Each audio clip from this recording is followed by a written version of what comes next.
accrédités à Bujumbura qui ont présenté les lettres de créance au chef de l'État Pierre Nkurunziza figure l'ambassadeur Park Yong-min qui va représenter la République sud-coréenne au Burundi avec une résidence à Kigali au Rwanda. Il y a aussi l'ambassadeur Farid Bouraber, nouvel ambassadeur de la République algérienne démocratique et populaire avec une résidence à Kampala en Ouganda. Le chef de l'État Pierre Nkurunziza a aussi reçu en audience l'ambassadeur Rached Al-Farhan qui vient représenter l'État de Koweït au Burundi et ce dernier a sa résidence à Nairobi au Kenya. L'autre qui a présenté ses lettres de créance au chef de l'État Pierre Nkurunziza, c'est Madame Hawa Orugandirowe, nouvel ambassadeur de la République de Malawi au Burundi, avec une résidence à Dar es Salaam en Tanzanie.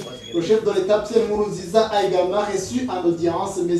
Antonio Luis Pubilones, qui vient représenter la République du Kiba dans notre pays, avec sa résidence à Kampala en Ouganda. L'ambassadeur Abdelbagi Hamdan Kabeir a aussi présenté ses lettres de créance au chef de l'État Pierre Nkurunziza comme nouvel ambassadeur de la République du Soudan au Burundi et sa résidence se trouve à Kampala en Ouganda.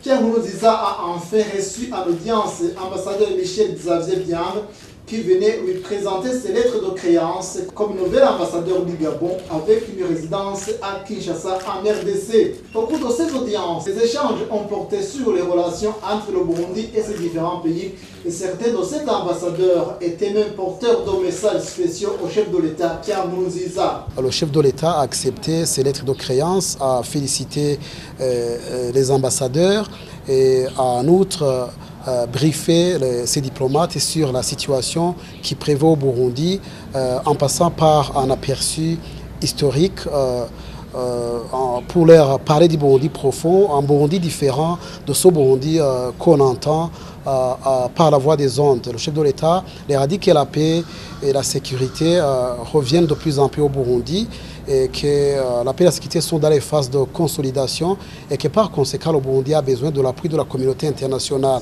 Parmi les 7 ambassadeurs, 3 étaient porteurs d'un message particulier.